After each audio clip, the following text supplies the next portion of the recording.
Our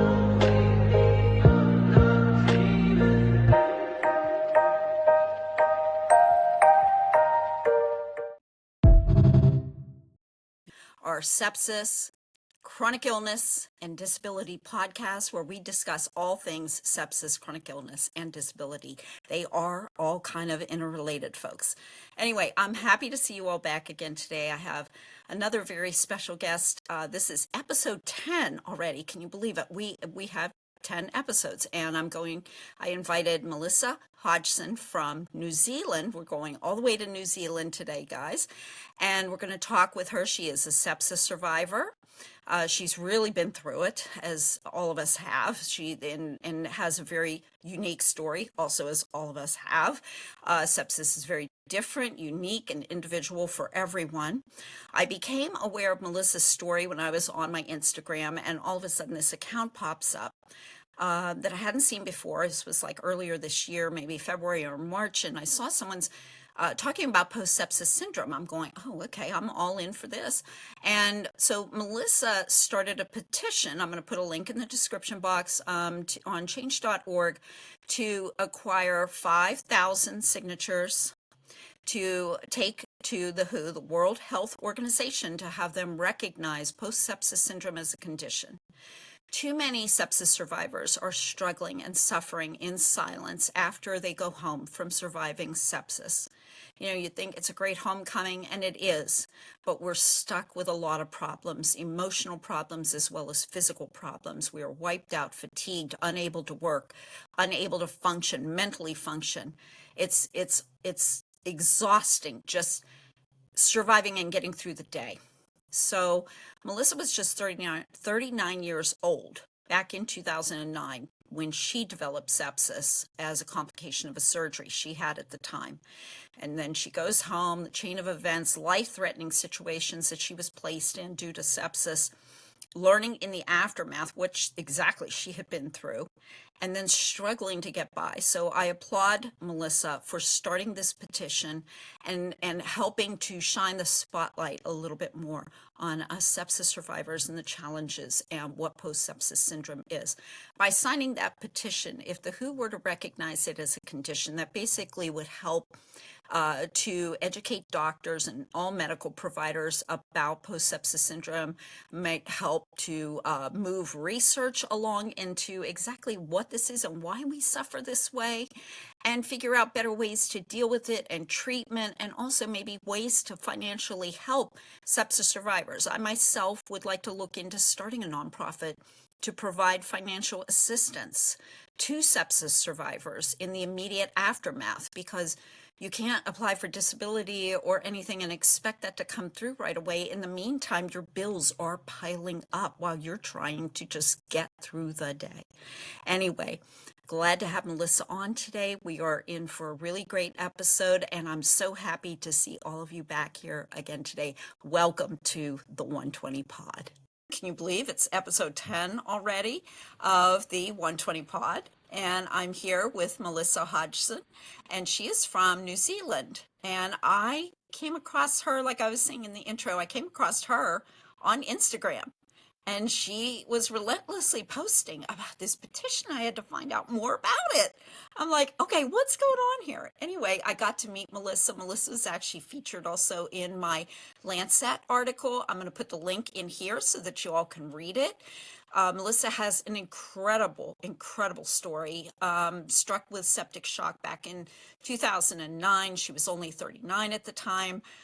She's been through hell and back, and I am so glad to have Melissa here today on the podcast with me so we can have a conversation about her story and how she survived and the things that she's now trying to do to help other survivors. So Melissa, thank you so much for being here with me. I'm so excited. Welcome. Well, thanks, Jackie. Thanks for having me. I'm really thrilled to talk to you on this podcast. Yes.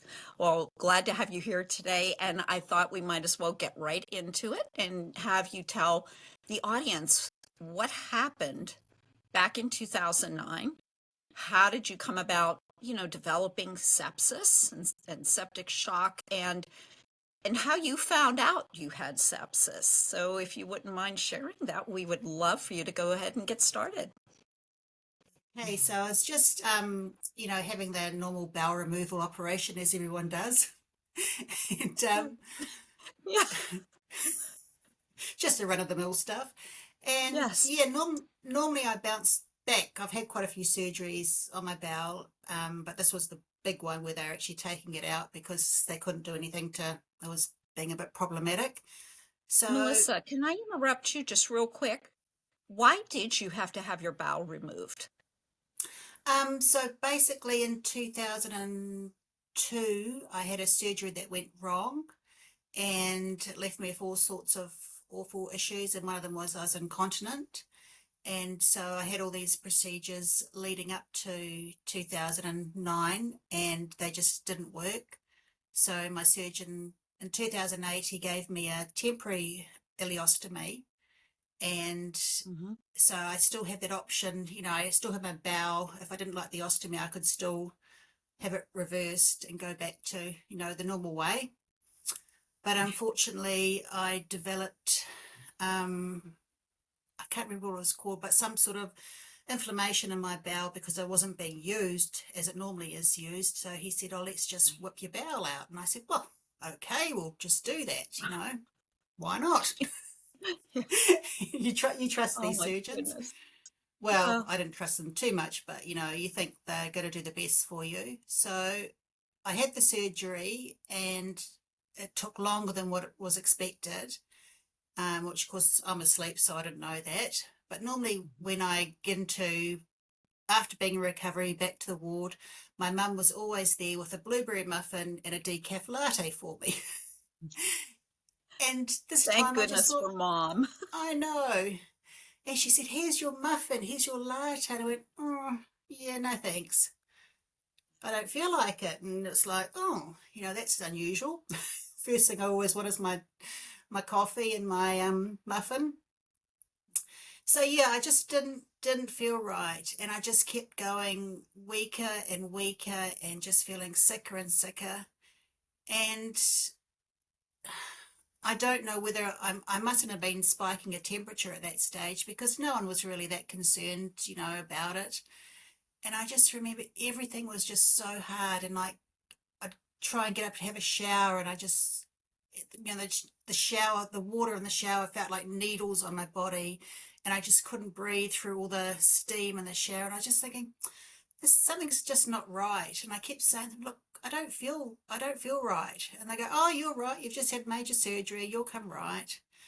And it wasn't till one day I just honestly, I did feel, we talk about in the sepsis world that one of the symptoms is you feel like you're going to die. Well, one day I just felt like I'm going to die. If someone doesn't do something, I am going to die. And they called in one of the surgical registrars and he had a look at my wound. And next minute, he's basically pulling out all the stitches in my wound.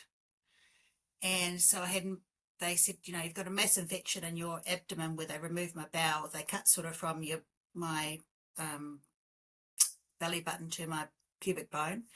And they said, "That's all infected." So they put a vac dressing on to suck all the infection out.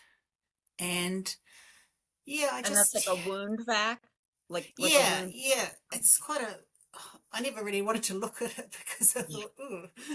I wouldn't either. I saw these big like chunks of polystyrene sort of stuff, and you pack it all in your bowel, and then they stick this vacuum suction thing on, and it's, oh, Yeah. I'm sort of one of these people. If I prefer not to know really what's going on, or just um, Mhm. with things like that. So they did that, and unfortunately, that actually sucked some of my small bowel out. So Oh I my ended up God. going back to theatre and having to have emergency surgery for that, and it was pretty touch and go. And yeah, and it was just one thing after another, and no one ever mentioned sepsis. They just all mentioned collections, infection, you're critically ill, it's touch and go, blah, blah, blah. And so I just, plodded along with what I had to do. I had a collapsed lung at one stage, and I had to have a chest drain put in. which wasn't fun at all. Uh-uh. Got pneumonia. At one stage, I had to have blood transfusions because my platelets dropped very low. So, yeah, it was just a case of just getting through every single new challenge that came up. I was in hospital for 7 weeks. Oh my God. Was that Um, all in ICU too? no, Or, I did. oh I no, never it made it was to a different thing. HDU, which is called the high dependency unit. That's it. I was Yes. never ventilated. They did it at the beginning, talk about, we're going to have to put you on a ventilator. And I said, oh, no, thank you. You know, Yeah. I don't like the That's about sound the of only that. thing they didn't do at that Yeah. point. I mean, everything else was going wrong. Oh my God. Yeah. I don't think I don't think I went into what would be called septic shock because I think if you get to that septic shock stage, I would have probably had no choice. They would have, done it anyway. Yeah. But, Yeah, they just cram it down there at that point. yeah. It's just like the ventilator is going in. Yeah. So thankfully I didn't get to that stage, but I had some amazing medical people around me that were just so wonderful and so kind and so helpful that got me through it. All the nurses were just absolutely wonderful. Yeah, so after 7 weeks, I got discharged one morning. It was we weren't prepared for the discharge because the surgeon came around. My surgeon was away, and I had a new surgeon come around, and I just said to him, after being in there for 7 weeks, I was going a bit stir crazy, as you could imagine. And I just said, look, when can I go home? And he goes, well, if you want to go home, you can go home today then. I said, great. And all Yeah. the other doctors are going, what? She can't go home. I'd been on a TPN. I'd had the VAC dressing. I still had the VAC dressing on. I was being fed by a TPN, which is a total parental nutrition. So you're fed through a vein in your arm. Oh, And that doesn't go up like through the nose into the stomach or through the mouth. oh no, It, I don't like those nose things, yeah, Jackie. I pulled right. it out. Yeah. Yeah, not. Ooh, Ooh, ooh, my gosh. yeah. So So it goes in the vein. TPN yes, goes in the vein, in the and vein then in it your arm, and I helps think it goes nourish behind. you. Yeah, I think they said it goes somewhere behind your heart or somewhere. Oh, wow. Oh my God. Yeah, It's amazing what they can do with these I things. I mean, know, I know. oh But of God. course, they got infected, so I had to have those changed all the time. It was like, so I had just infection. I had an infection in my spine and my pelvis and my abdomen and my lungs, and then I got some fluid on my heart, and it was just like everything was just happening. It was not very nice, but I survived it, and that's what I'm going to be so grateful for because, as we know, we are the lucky ones. Too many Yeah. people don't survive it. Mm, And mm. that's the frightening reality. It's the fuel that keeps us going too, like the It fire is. to Yeah. stop this, because most of the deaths, as we know, they're preventable. These are preventable deaths. And, so it's really important that we get this word out here. Definitely. But Definitely. right. So you were getting the TPN and Yeah. getting So they nourishment, took. and that doctor's like, you could go ahead and go home, right? Yeah. So I was like, yay. You thought, Didn't. this is great. I'm going to go home. Yeah. Just get home, and I got home, and I was like, oh, I haven't eaten for 7 weeks, and every time at the hospital they made me try and eat, I just throw it up. Mhm. So I was like, what do I do? So I had nothing. No plan was put in place. I got back because I was in Auckland, which is about 3.5 hours away from where I was living at the time. So coming from a major hospital, they said to me, I will sort out the nurses at the smaller hospital where you live to put the vac dressing back on when you get home. So I Okay. got home and they say, oh, we haven't got any vac dressing spare. You'll be right. We'll just stick some stick some band-aids on it, sort of thing. Oh, oh my God. So I was That's like, so, oh oh, my God. okay, Oh, no worries. Yeah, so I got home and I did try to eat, but it was just not happening. And so no, I your just stomach I was going, what is this? You know? yes, food. Yeah. Uh-uh. So I rang a dietitian. I got some Fortisip, those little Fortisip drinks. Do you have those in the States? Is They're it like like an anti-nausea thing or something? no, it's like a nutritional drink. So it's got all your vitamins and Ensure, minerals. Yeah, that's, ensure yes, in here in like the Ensure. States, Yeah. right? Okay. So yeah, so I got some of that, and you know, as with we know with sepsis, you're just so tired. You just, and also the healing that I had to do for my surgery. So yeah, I thought, once I get home from hospital, oh, I'll be fine. But as we know with post sepsis syndrome, that is not the case. Yeah. And you still didn't know you had sepsis at this point, right? No, no, no idea. Oh my I didn't even know gosh. what sepsis was. If someone, Like you many know, of us, right? if someone said, "Oh, you've got sepsis," I go, "Oh, yeah." Yeah, I thought, like everyone else, a lot of people still think sepsis is an infection, right, right. and Or that it's contagious, or yeah, and yeah, it's not, it's just for everybody listening, sepsis is your immune system. It develops when your immune system goes crazy trying to attack an infection. You have to have an infection to develop sepsis. No infection, no sepsis. But that's how sepsis develops, because you can't even say, like, it's not a disease. It's no, not, it's like a syndrome, something I mean, doctors are still trying to figure it out. I mean, it's 2005, you had this happen in 2009. Doctors are still trying to figure out exactly what sepsis is, but we know how it develops. And then it just tries to shut down your organs and put you to sleep forever. So, it's, it's an awful, awful thing. And it was actually one of the nurses the day had my very quick discharge. She said to me, she passed me a piece of paper. She said, "Here's a phone number. Ring this number when you get home and get your medical notes." And I went, "Oh, oh, okay." hmm, okay. And because I hadn't been told at that stage either that when they were doing the surgery, that a staple misfired and they perforated my rectum. And that's what caused all these infections. So, yeah, she just wanted me to have the full story. So when Mhm. I got the notes and I started reading them, and then the discharge summary arrived as well, and I was reading the discharge summary and I was going, "Oh yeah, removal of large bowel, blah blah blah, sepsis, blah, blah." Oh, sepsis. What's sepsis?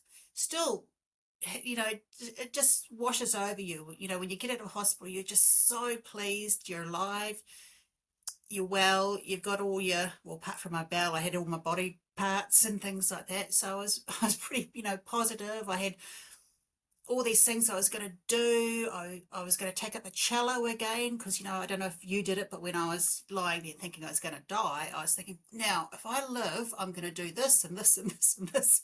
So I made it like a reverse bucket list of what I was going to do. Right, So right.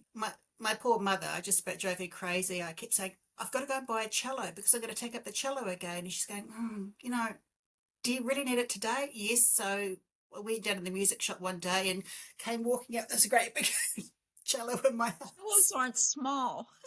You couldn't have gone No, for the violin. It had to be a cello. it had to be a cello, Jackie. Yes. But that's another story because that didn't work out. And you can't play the cello when you've just had major bowel surgery because you can't sit down God, very no. well. Oh God, no. I didn't think of that. Oh, Yeah. So, my goodness. yeah. Wow. It was a journey, but I got through the other end, and that's the main thing. Right, right. And so you were home and wanting to do all these things. It sounds like, your brain was just clicking along, going, I survived this. I'm going to do this and this and this. What was one of the things that made that impossible? Like, The weakness, absolute weakness. I think being in hospital for 7 weeks, I lost so much muscle condition. Even though I did have an amazing physiotherapist, Viv, who just probably saved my life. She used to get me up walking just about every day with oh all God, the I hated that.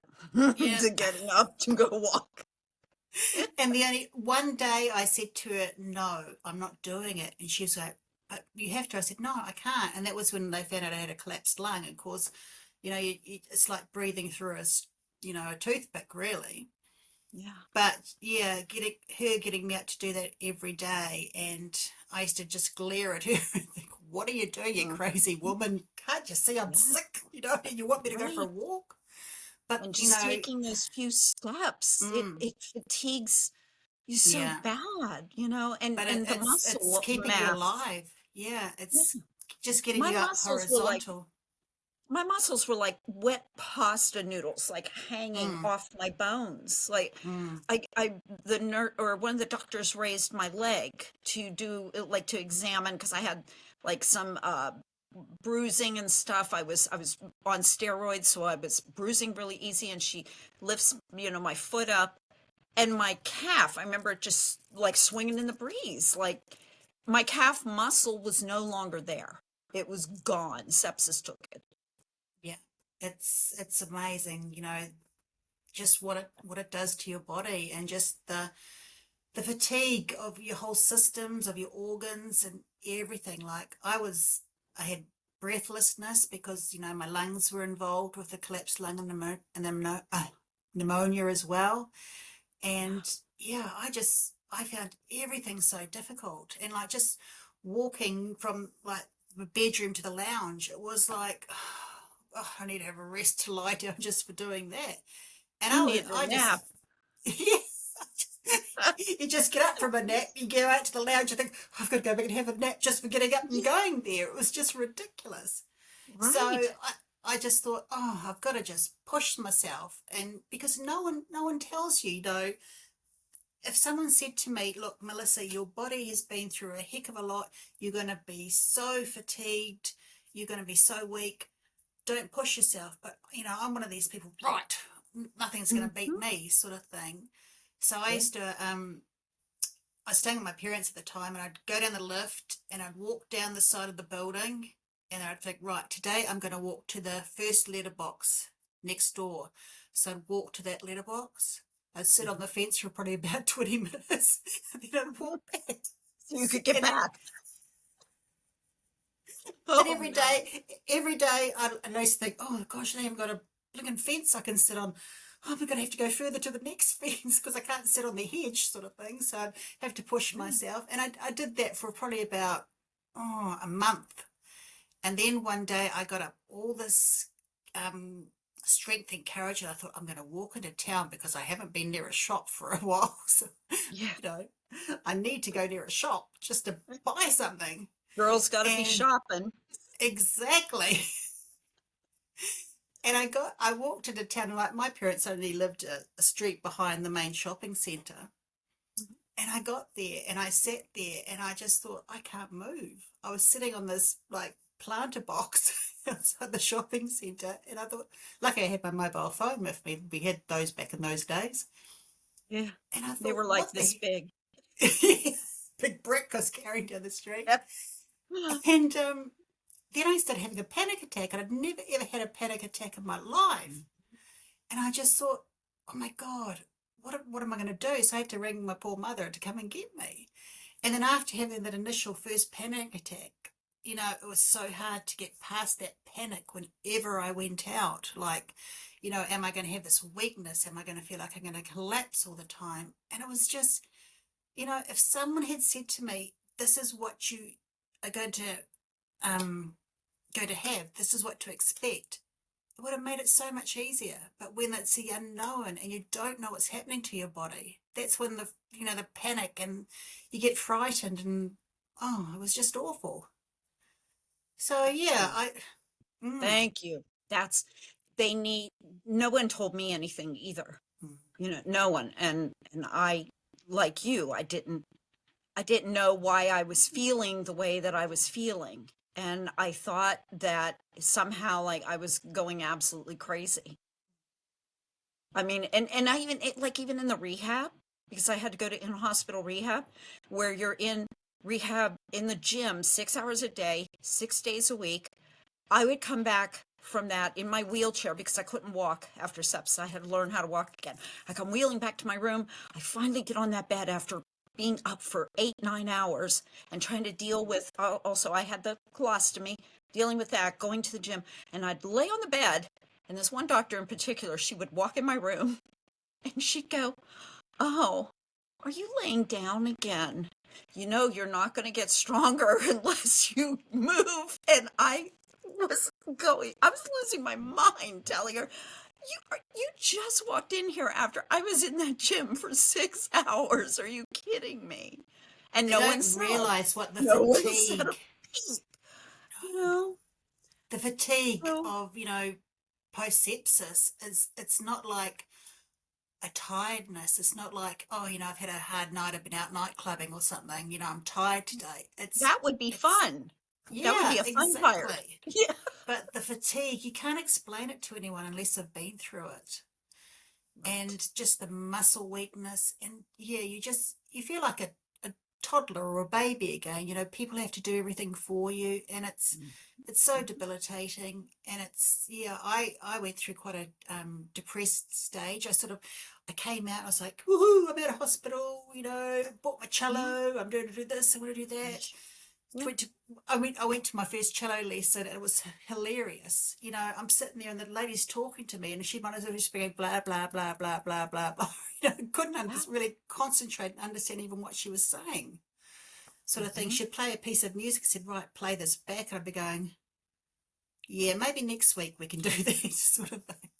So I think I had Yeah. about 2 lessons, and I thought, I think I have to retire from my cello playing. Yeah. But Short-lived career. yeah. Oh my God. And I Oh, think this is what survivors find so hard. They just, you know, pushed out the door. Thank you very much. We all go out with that. Wow, we survived this. We're all so grateful. We all just want to get on with our life, but a lot of us can't because of all these problems that are still there, and we don't right. know. Are they going to be permanent? Are they? What do we do? What do we do for ourselves? There's just no help, and it's not good enough. No. And too many sepsis survivors are suffering financially because of this. They going as far as like losing their home, and because they can't work, but this isn't a condition that's recognized, much less, as you and so many other survivors I've talked to, they didn't even learn they had sepsis until further in. And I mean, I do think it's also because the doctors themselves don't understand post-sepsis syndrome. Like, they aren't even aware that it is as bad as it is. I was able to educate, like, my primary care provider. Oh my God, did she get an education? A poor woman with me. Because I was loony. I was loony, like I was leaving exam rooms if I got too scared. And suddenly, as you said, that panic attack would set in or something. I'm like, oh, I'm out of here. I'm out. And the doctor's sitting there like, what did I say? She just left. And, my husband tries to warn my new doctors now. If he's in the appointment with me, he says, well, she might leave. And she has left. So just, and doctors don't understand that this is happening, and there's just so much need for research into this as a syndrome in and of itself, and You see, that's there's a lot of research. I've read a lot of research online, but it's not filtering down to our primary right. health professionals, and that's a sad thing because we go to we call them GPs, general Yes. practitioners in New Zealand. Yeah. Yes. And, we go to our GPs and we say, look, we're having this problem or this problem. And they go, oh, yeah, hmm. They Hmm. just don't know what to do with us, sort of thing. And Right. it's, I read, and I belong to quite a few overseas sepsis support groups. And some of the, just every day you're reading these heartbreaking stories, relationships breaking down. My partner doesn't understand. They say, oh, you're at a hospital now, you should be doing this, you should be doing that. So Mhm. that's putting stress and strain in relationships. As we were talking about financial, these people are trying to go back to work and just about killing themselves at Mhm. work because they haven't got any other option because they can't get, in England they can't get the I think it's called the PIPs or something. Over Mhm. here we have a sickness benefit, We call it unless Social Security disability here in the States. mm, And that alone, I mean, I've been disabled since 2011. It took me 3 years. So mm, it's not like anybody here can be suffering really and be poorly because of sepsis and get right on Social Security disability. That's not going to happen. And they're going to suffer. I mean, financially, if they were one of the breadwinners in that family, they're going to suffer. And the family's going to suffer. And, we shouldn't have this. And that's where and I want to. Oh, go ahead. I'm sorry, Melissa. it's all right. And another comment that just gets to me so many times, Jack, and you've probably seen the comments too. People saying, "I wish I never survived." Yes. You Yes. know, I was trying to even look that up too because I think I couldn't find any real stats on it, but I do know someone who, took his life after surviving sepsis, and that definitely shouldn't be how. I mean, you suffer and you survive something so horrific, and then I think it's because the syndrome itself is so misunderstood, and we feel so all alone. I mean, until I found Sepsis Alliance and that support group almost a year later, and I I found Sepsis Alliance on Instagram. I mean, now I Google them or I Google sepsis and they do come up higher now in the search results. But back then they didn't. And I mean, this was just 4 years ago. So I was lucky to find Sepsis Alliance on Instagram, found out they were having this peer support group meeting. I was like, oh my God, sign me up. And then I felt immediately better. I mean, it was like immediate relief after I started talking to other people like you and I. And that's all you it think, really I'm took not was to, crazy. This, yeah, this pain is I'm not real. losing This, my mind. yeah, this breathlessness is real, and I think that's the most important thing that survivors know. If you have knowledge, I've got a great saying that I've always lived with: knowledge is power. And if you have Yes. knowledge, like I think I never heard of post sepsis syndrome until about 5 years ago. And I Hmm. don't know, I was Googling something about sepsis. And so, once you Google, all these things pop up anyway. Oh, And this yeah. thing about post sepsis syndrome popped up. I thought, what the heck's post sepsis syndrome? And I had a look and I'm like, oh, tick, tick, tick, tick, sort of thing. Yeah, you start checking the box. I was like, Yeah, oh, there I am. There I am. yeah. That's the reason why I've got all these problems, sort of thing. Right. And it's just by having that knowledge, you actually feel so much more empowered. Right. But then you think, so what do I do with this? How do I get help? Hmm. And that's where the Exactly. problem lies. Exactly. And that's where you come in, of course, where, like I said, it was on Instagram. And, I'm seeing this account popped up. You just kind of popped up in my feed. My algorithm knows me well. And I'm like, there's a petition here. And I did go right away to it, clicked on it, signed it and all that. And I was like, well, this would be great. And so, would you tell our audience, how did you come up with that in the first place? And how did you know, like I've been doing health writing for years and I didn't know that you could petition the WHO to have, to do what it is that you're trying to do. So Well, let our I don't audience know if know. I can either, Jackie. I'm just trying to do it. Well, They might well, look and they yeah, go, but you're ooh. doing more to me. Well, it was actually I think it was one of the nurses at the UK Sepsis Trust. I had a conversation with him once, and I said, "Why isn't this PSS recognised?" And he said, "Well, it's actually not recognised as a condition by the World Health Organization." So he got me onto the idea. So then I'd done a petition for our New Zealand Parliament to get more sepsis awareness and get also post sepsis syndrome recognised in New Zealand as a condition. And unfortunately, the guy that I did that to, he left his position as a health minister about 2 weeks later, so nothing really got Oh, done. oh no. So I was having a laugh about that too. We've got a group of advocates down under here. I think you know Caitlin, of course. She's Oh my in, God, she's amazing. Had yeah, her on the yeah. podcast. Yeah. So she's in our group, and there's a lovely lady, Yvette, and she runs a sepsis charity in Australia called Is It Sepsis? And I've seen that one. Yes. yeah, so I was actually talking to her one day, and I said, "Oh, we've got to get post sepsis, syndrome recognised." And I said, "I better do another petition." I said, "But who do I petition this time?" And she goes, "Well, why don't you do a change petition?" I hadn't really known much about the change petitions, so Right. I got online. I thought, "Oh, this looks a bit technical," but I figured it all out. So I just, with her encouragement, I started it. And yeah, so I think it's been going since about February or March. Mhm. So just chugging along nicely. I go through sort of spurts where I get a few people and sign up, then it's quiet for a little while, then I push it again. And yeah, Yeah. we'll get there. We'll I get know there. my editor said that they signed it. So, Oh, that was brilliant. good.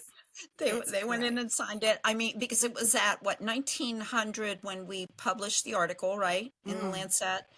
And then it's up to, how many is it up to now? Over 2200? Um, yes, 2200. Yeah, round about that. So it's getting there. To our audience. So Melissa would like to have 5,000 signatures on there. 5,000 signatures would give her some like like big creds to go to the WHO and say, look, because they did it. I mean, yeah, tell our audience like that long COVID was recognized like rather quickly, right? Very quickly. As a And condition. mm, and I think that was mainly, I know in New Zealand, we had a lot of long COVID advocates here really push for it to be Mhm. recognised. And, it's the voice of the people. We have to Yes. be the ones that stand up and say, look, we need this help.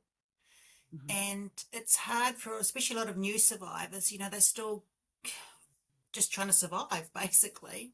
Right. Um, but yeah, we've got to get behind it and do it. Not for, not only for all of us survivors now, but all the survivors in the future, because we get the more people surviving sepsis, which is good, but there's going to be Mhm. more people with post sepsis syndrome. So we're going to need the help and need the understanding, need the recognition.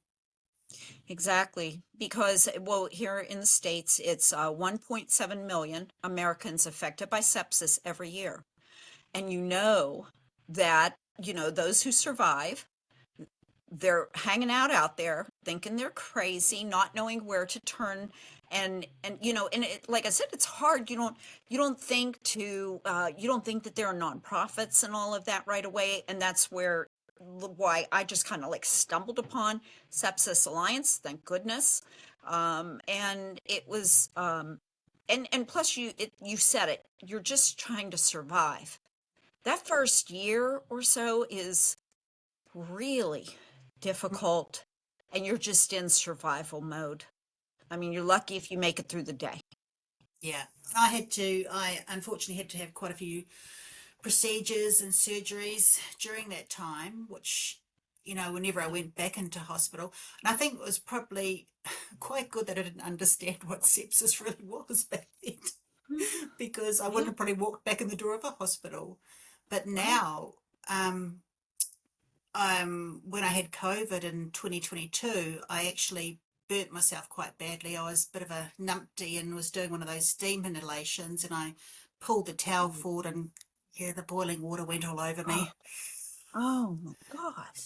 And it was so funny because I Yeah. was so scared of getting COVID. Yeah. COVID was a doddle. I ended Third up in the degree blink of, burns or yeah. COVID. I mean, oh my God.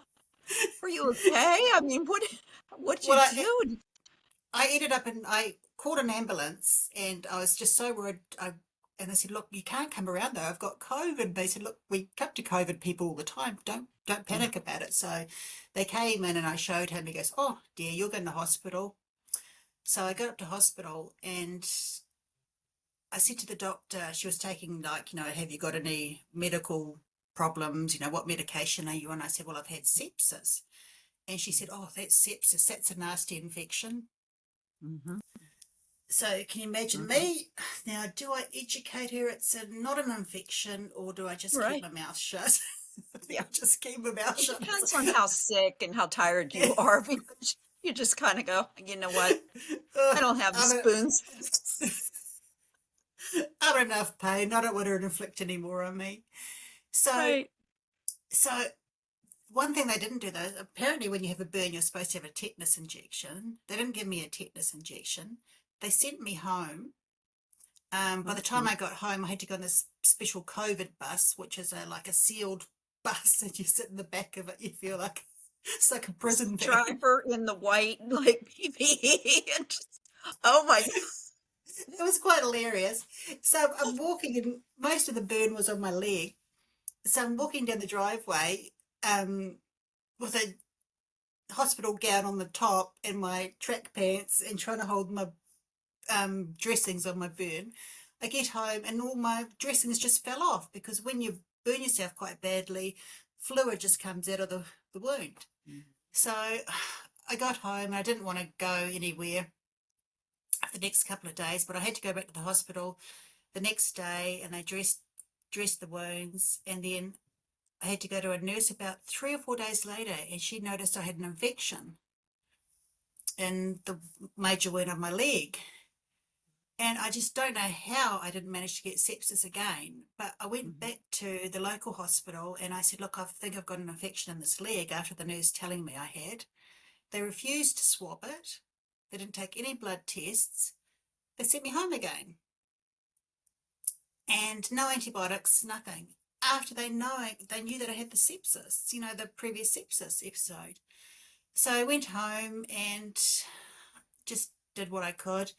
And I had to go to a hospital probably about an hour and a half, 2 hours drive away to see the burns nurse.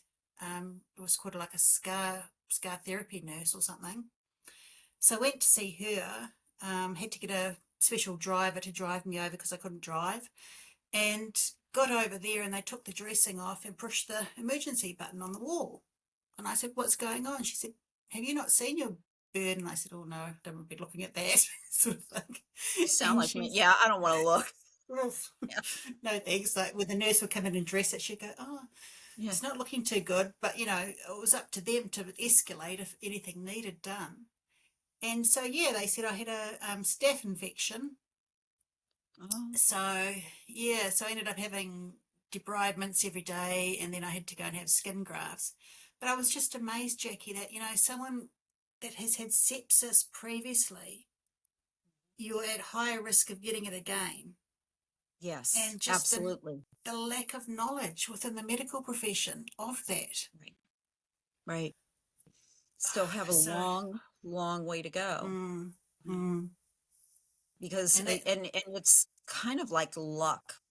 If you I've had similar experiences because I see so many doctors for my conditions, and I've also been having these dental mm, implants placed.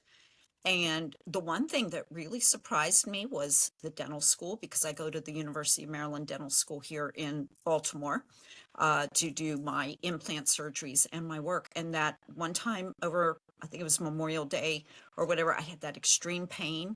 Turned out to be a nerve that was irritated. But when I called the emergency room, they patched me through right away. I told them a little, just a slice of my history, mentioned, and I've had septic shock and your hospital saved my life 4 years ago.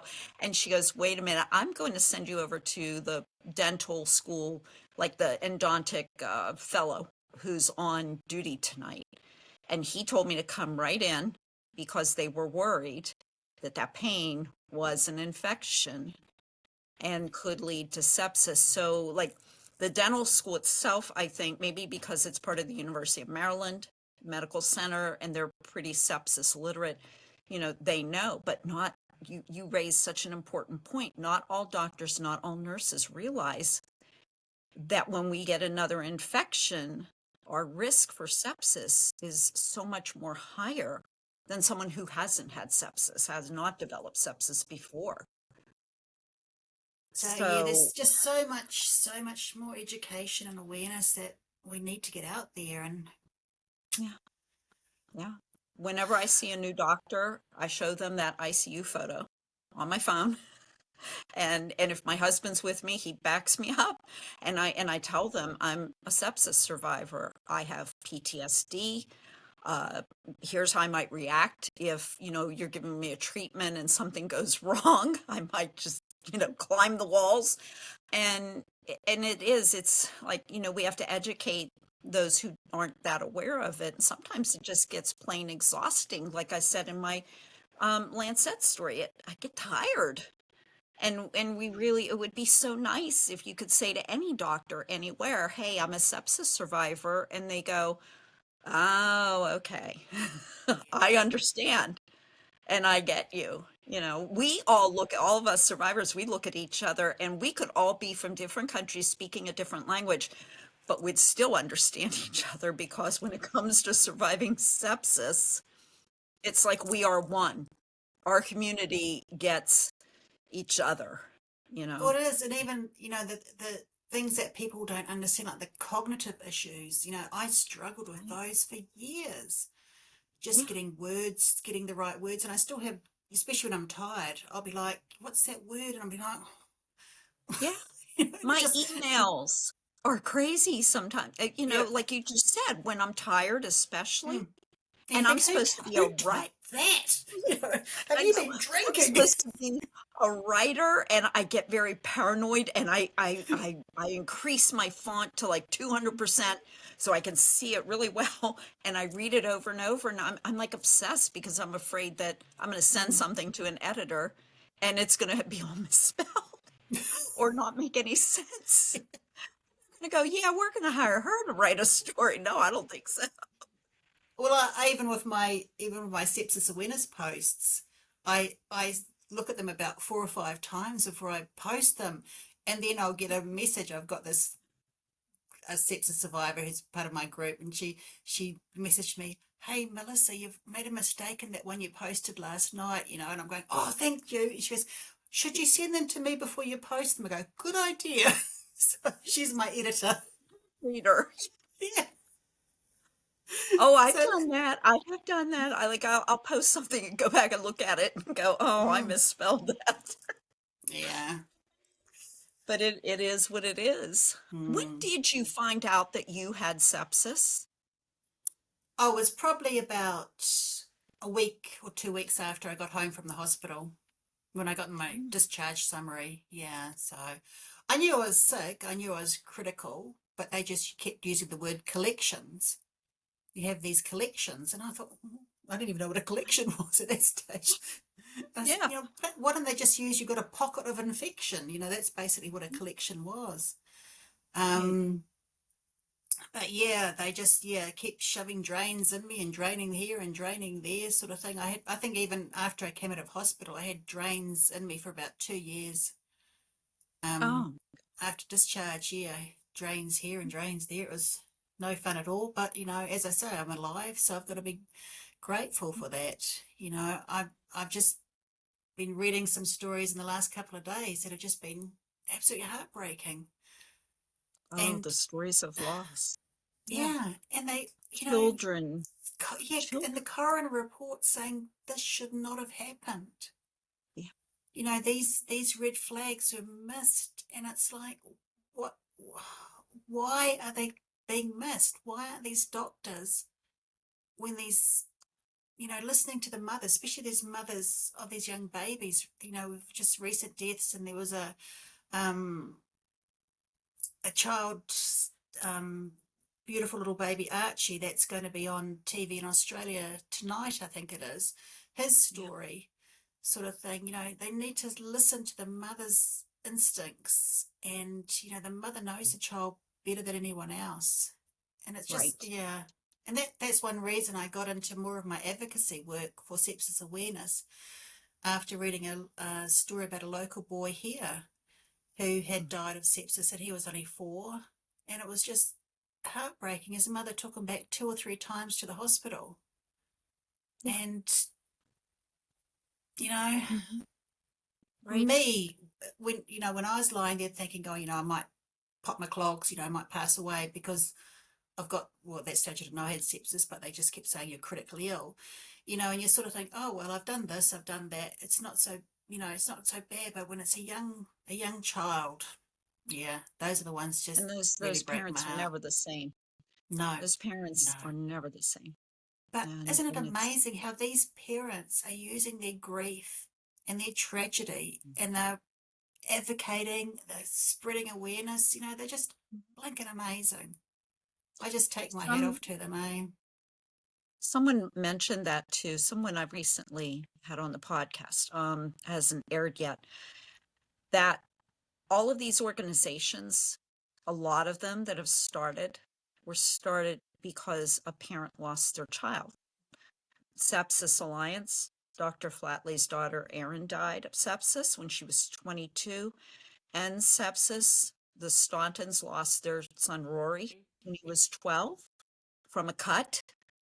And all of these, right here in Maryland, we have Love for Lachlan, which passed Lachlan's Law last year in Maryland. And his mom, an RN, lost her 5-year-old to flu that turned into sepsis. So it's very telling that all of these, Lulu's Law, little Lulu who had the appendicitis, 5 years old, all these kids have these bills and these nonprofits named after them. So sepsis isn't just going after older people or sick people, or I think some people think that it's just something that happens when you get older and you develop an infection you can't fight, which we still should do something about it. The person's age shouldn't matter.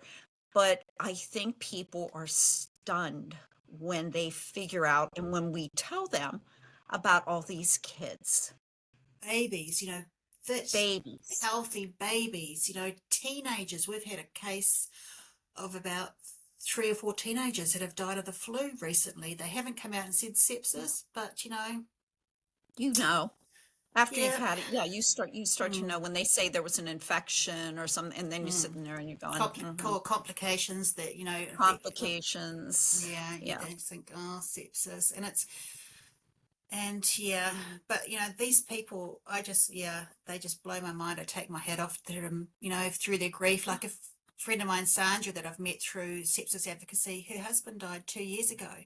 She's out there going to the hospital, giving them information about sepsis, awareness, and doing as much as she can, all while she's grieving. And it's Yeah, just, yeah, I they're just, phenomenal.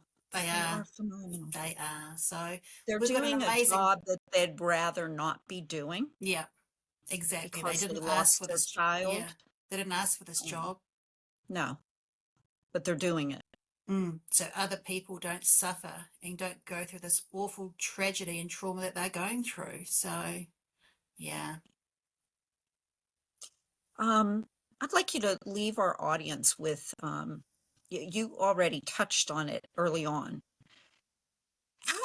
How do you know or have a feeling that you might be developing sepsis? And you said something a lot of survivors say, that you just felt like you were going to die, that you were that sick.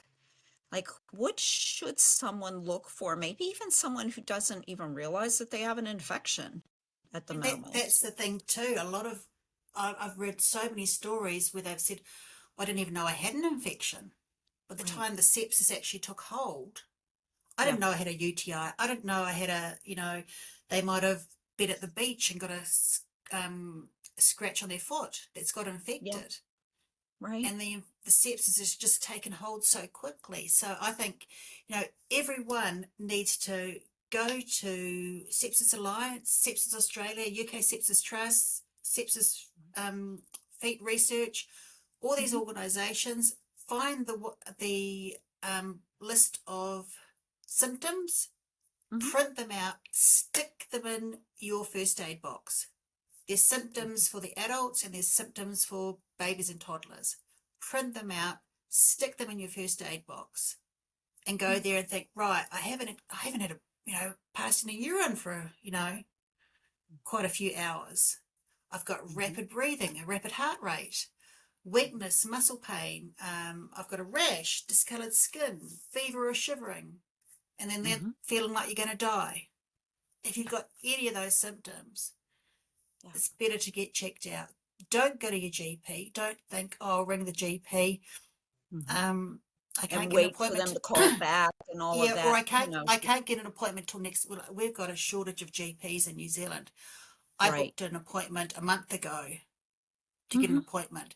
I know if I'm really sick, I'll just go to the hospital. But if it's just, Yes. I'm just going to talk about, my aches and pains sort of thing, I can wait that month. But if you've got, Go to the hospital and yeah, ask them, could this mm, be sepsis? yeah. And I think Can you that's, rule out mm, sepsis?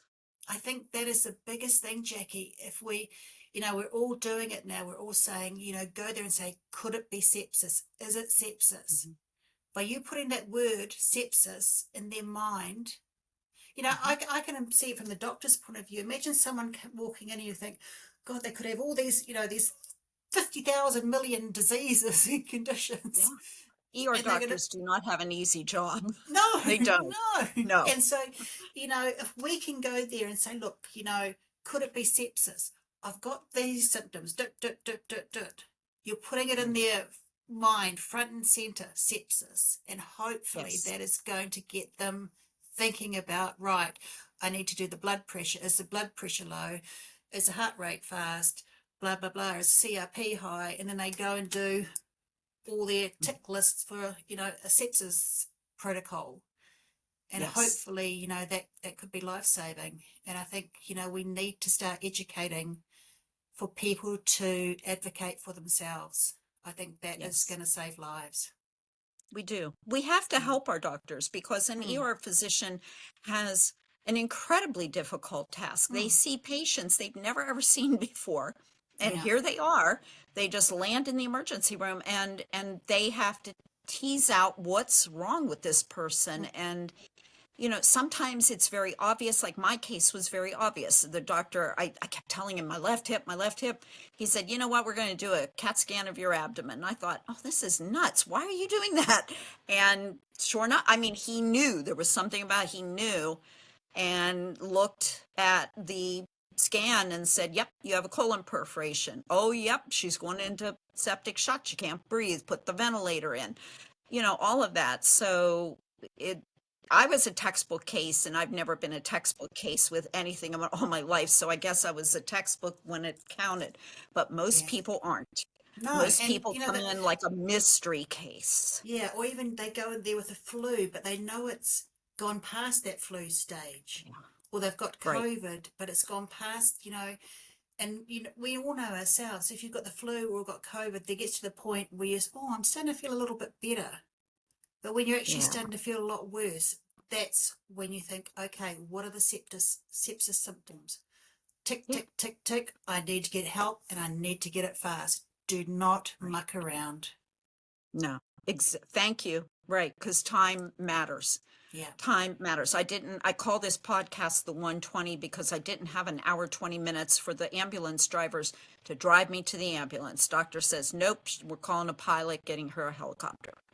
I had to get there fast. So once sepsis is sort of like when you tip that domino in a game of dominoes and they're all set up and you knock the one, Yeah. sepsis travels that fast. It works that fast. It works that fast to take you down. Yeah. And so time is of the essence. And I'm going to put links to all those wonderful charities and Yeah. nonprofits here in the US And and we've got around to the be world. grateful for the work that these charities, all these sepsis Oh my charities are gosh. doing. Big shout out to them So because they're doing a grateful. wonderful job. All of them. So I will have All of them. links, everyone that will be in the description box. No matter where you are located, you should be able to find one in Yeah. your country or area. And I'm going to put a link, of course, to the petition. We would really appreciate it if our listeners could go and read that petition and sign it so that, we get the WHO to recognize this syndrome and we stop we stop the suffering of so many people who are struggling after having had sepsis. And, if Melissa could get those 5,000 signatures, it would make a whole lot of difference. And even more than 5,000 signatures would be wonderful. So all those links are going to be in the box. Melissa's on Instagram. And are you on TikTok too? Started on TikTok. It's a bit, yeah, Yeah. it's a bit I technical can't for get me. like me too. Like TikTok's, I don't know. And then they say it's I'm going on to change I'm on everything. And Facebook. I'm old school. I'm on yeah, Facebook. you're Survivors. on Facebook. We'll Yeah, put that in here too. yeah, Make sure, would you, yeah, email me all of, your stuff. I know your yeah. Instagram. I don't know your Facebook. I'm going to put it in the description box for all of you. And I want to thank all of you for tuning in again. We really hope that this podcast helps inform people. You don't even have to have had sepsis or had a family member or someone affected by sepsis. One in five Everybody deaths. needs to know Mm, about sepsis, whether you've mm. been affected or not. We all know about cancer. We all know about heart attack. We all know about stroke. I've never had a stroke, but I know the signs of a stroke. I knew that 10 years ago when the stroke campaign started. And then heart disease. So September right now is Sepsis Awareness Month.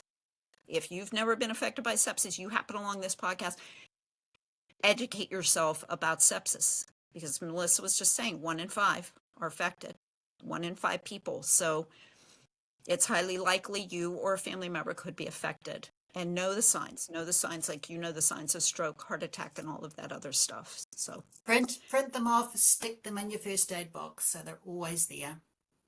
thank you. Put them on your fridge, like we had a Mr. Yuck sticker thing with poison control here in the States.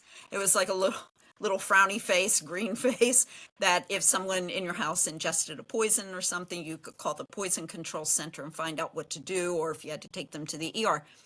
Print those out, put them on your fridge, put them, wherever you and your family could have access to them. The first aid box is a great, Yeah. great idea. So anyway, Melissa, again, I want to thank you for being here. It was wonderful to talk with you, always wonderful to talk with you. And Thank you, to our Jackie. audience, thank you. Thank you for being here. And we're going to be here for a very long time, educating people. So thanks, Melissa. Thanks, Jackie. Appreciate it.